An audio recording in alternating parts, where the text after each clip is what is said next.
O que aconteceu, na verdade, né? Eu acho que parece que, se eu não me engano, foi o balão encostou num fio de alta tensão, né? E o cilindro veio... Na hora que o balão ele sobe e é o vento que leva. Então o controle que tem é dar mais gás para subir, diminuir gás para descer. Então quando chega a hora do pouso, procura-se um campo aberto e vai não dá gás, né? Deixa ele baixando e baixando, vai controlando ali para não ter uma queda muito brusca e faz o pouso. O nosso balão, quando estava chegando próximo ao chão, estava muito perto da rede elétrica. Então ele tocou a rede elétrica.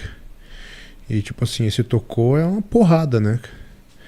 Então, a hora que eu vejo que vai bater na rede elétrica, a gente tem uma posição de pouso, que é você ficar semi-agachado, de costas pro cesto, segurando numas hastes laterais que ele tem. Assim. Que ele tem. Quando eu vejo que vai ter o choque, a batida, eu solto a mão ali dos pegadores e eu vou em cima da minha esposa para proteger ela. E daí nessa hora que tem o impacto, ele me arremessa e eu bato com o peito na borda lateral, na borda que tem em cima do cesto ali. Eu lembro disso. E parecia a impressão que um carro veio, que foi muito forte. E ali eu já apaguei. E o que é a lembrança da minha esposa? Que eu fui pra cima dela e ela ficou abaixadinha assim, embaixo de mim, e ela via o fogo caindo em volta da gente. Nossa. Porque ele ficou enroscado na rede elétrica, então ficou tendo uma descarga de energia. E a gente milagrosamente não morreu eletrocutado. Nossa, meu Jesus. Aí ela lembra que ficou embaixo de mim, se protegendo. E daí a lembrança que ela tem é que a hora que o balão cai no chão, né, que ele foi arrebentando as cordas, aquelas cordas de ferro com os cabos de aço, e até que se rompeu todas e o cesto caiu. Quando o cesto cai, ela falou que ela lembra dela agarrada, e a hora que tem a batida no chão, ela quebra a tíbia e a fíbula. Ela sente a perna dela quebrando. E daí a gente, né, conversa e tudo, vai passando os dias. A gente foi falando, tá, mas eu quebrei 4 costelas aqui na frente, quebrei o externo e 2 nas costas, perto da coluna. Provavelmente eu fui arremessado mais de uma vez, porque o balão ficou chacoalhando. Ela falou que aquele balão ficou chacoalhando e fogo caindo em cima da gente. E ela embaixo de mim. Só que se eu desmaiei, ela não estava embaixo de mim.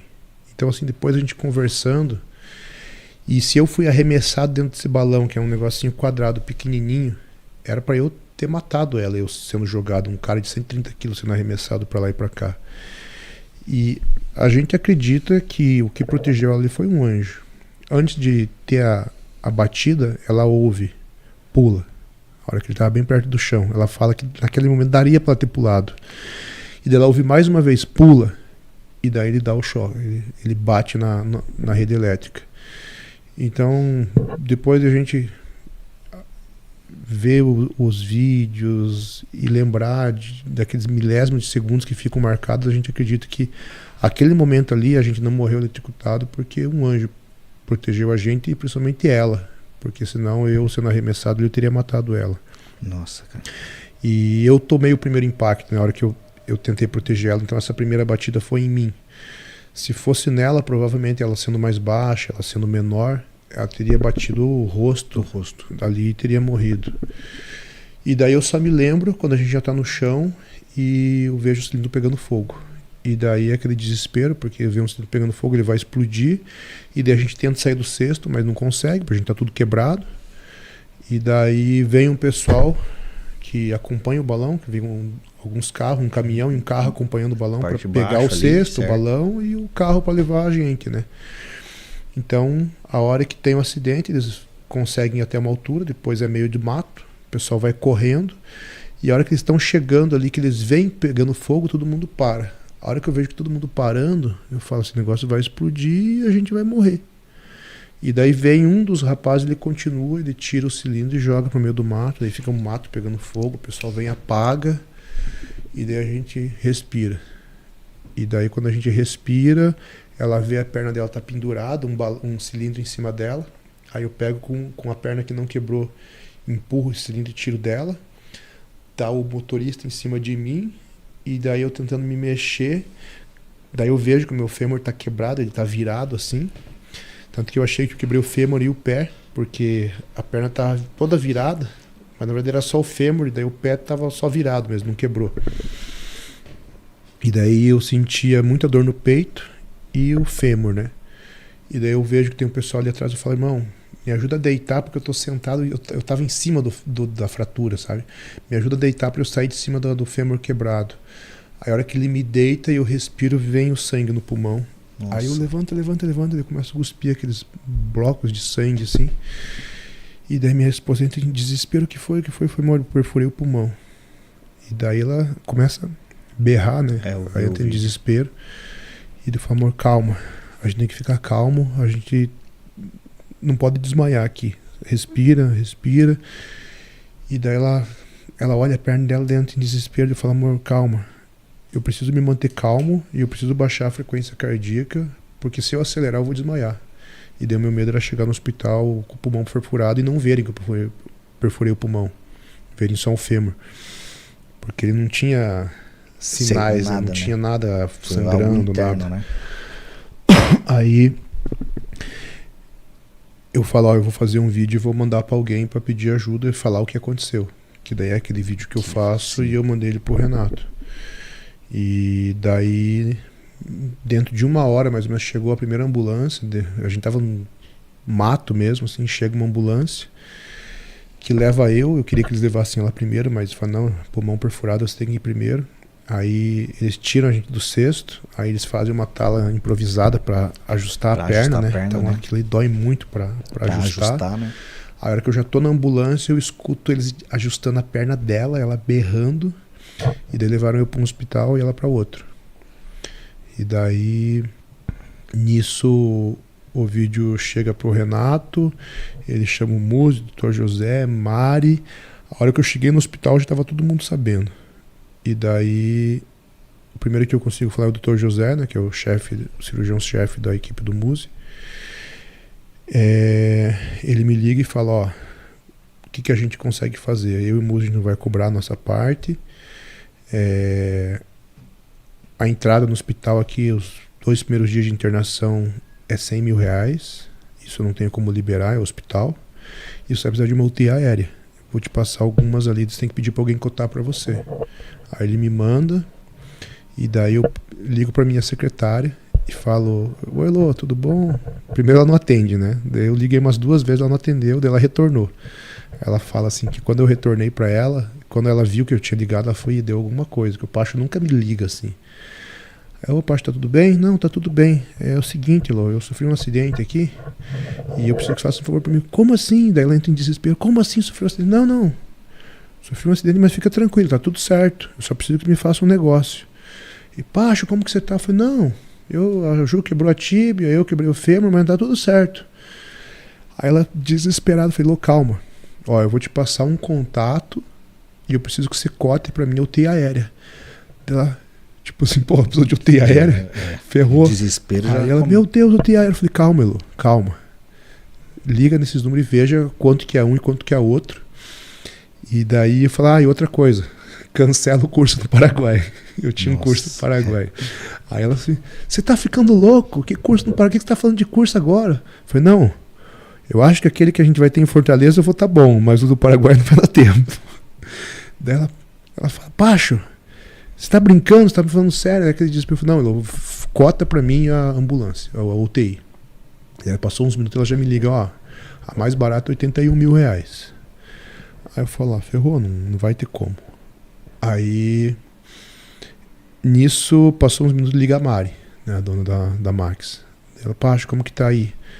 Não, tá assim, a Ju tá indo pra cirurgia. Não deixa ela ir pra cirurgia, a gente vai trazer vocês. Eu falei, não, Mari, eu liguei já, não dá, não tem como ir, tal, muito caro, não tem como. Ela, não, vocês vêm, o músico falou que aí não vai ter estrutura, com as lesões que você teve de costela e pulmão, aí você vai morrer, eu tô pagando agora e você vem. E daí ela desliga o telefone e já manda o comprovante do Pix, ó, você vem, não deixa a Ju operar, vocês vão vir. A gente tá arrumando tudo pra vocês virem. E daí a gente vem pra São Paulo, faz a cirurgia, eu fiquei um dia ainda no UTI por causa do pulmão, saio com oxigênio. A Ju foi um dia antes para casa. E daí eu chego em casa, fico a primeira semana em casa, né, toda aquela coisa dolorida, fisioterapia e tudo mais. E daí eu tinha 2 sessões por dia. Uma que eu fazia com o Cris, né, meu fisioterapeuta, na parte ali do fêmur, da fratura mesmo, a parte mecânica. Certo. E à tarde uma pulmonar, quem fazia era a minha cunhada, a Dani, que ficou lá em casa e cuidava da gente 24 horas. E daí num dos dias eu acordo mais cansado, e daí todo dia eu tava monitorando a saturação, né? Eu acordo aquele dia mais cansado, a saturação um pouco mais baixa. Mas beleza. Aí faço a fisioterapia e a saturação cai mais ainda. E geralmente depois da fisio a minha saturação melhorava. Aí aquele dia caiu.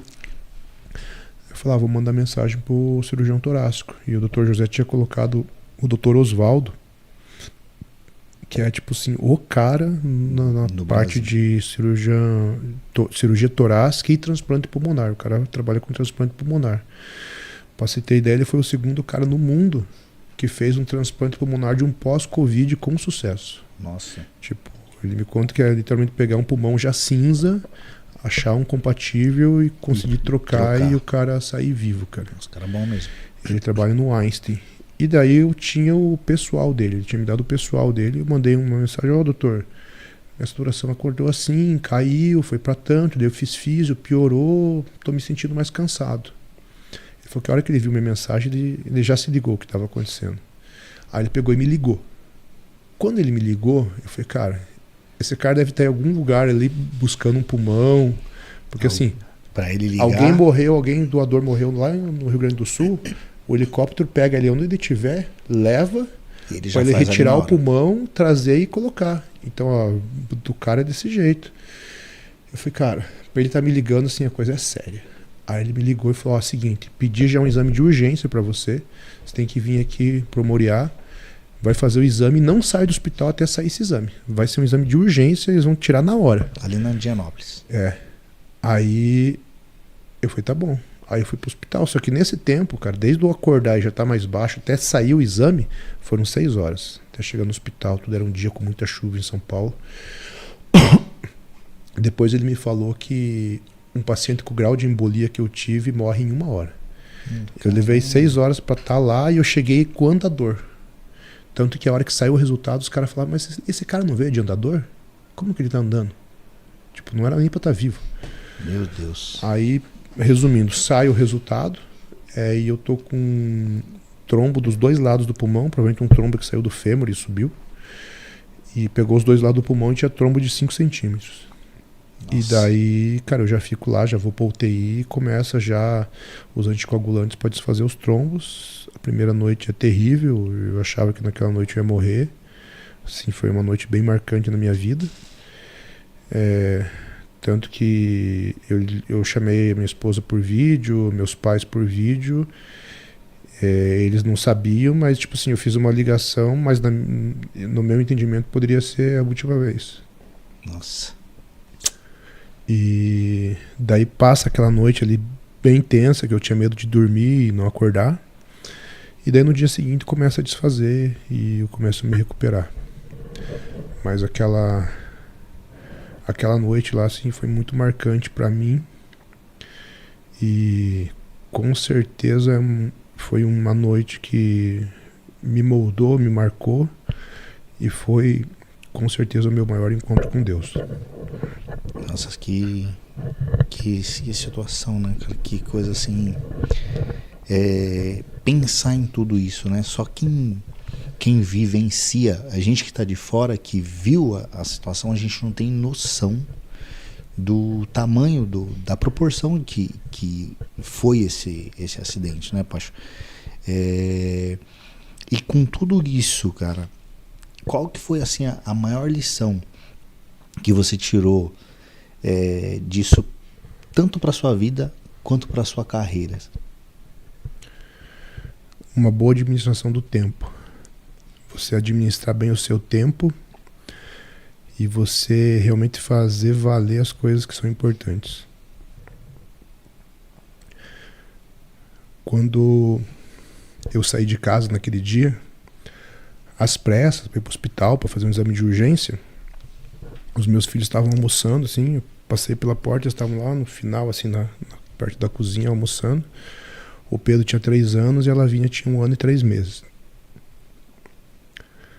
E eu dei tchau de longe. Eu tava de andador, era uma urgência, né? Mas quando eu tava lá, no hospital, naquela noite, eu me arrependia muito de não ter ido até eles, dado um abraço, um beijo, um cheirinho neles. Quando você está numa situação assim, você não pensa, pô, por que eu não trabalhei mais? Por que eu não dei mais aula? Por que eu não passeei mais? Por que eu não saí mais? Não, cara, você pensa em momentos simples ali com a tua família, com teus pais, com a tua esposa, é isso que você pensa. Ninguém que passou pela morte ficou pensando por que eu não trabalhei mais. Você vai pensar os momentos com as pessoas que importam. Então essa é a maior lição que eu tiro. Desde então eu sou um cara que me preocupo muito com o meu tempo. Tipo, quando eu viajo, eu fico dias, semanas fora, a saudade aperta. E quando eu volto, eu tô com muito trabalho acumulado aqui do tempo que eu fiquei fora. Mas, cara, eu sempre tenho tempo para meus filhos, para minha esposa. Tipo, hoje eu saí do CT, eu tinha um tempinho ali de 1 hora pra tomar um café com a minha esposa. Amor, onde você tá? Vamos tomar um café? Que é algo que ela gosta, sabe? Então, pô, tive uma brecha ali nos horários das aulas, eu vou buscar meus filhos no colégio. Então eu aproveito o máximo a estar com eles, a fazer qualidade, né? o tempo. Não é só esse tempo que sobra, mas também de ter organizado o tempo que eu vou estar com eles.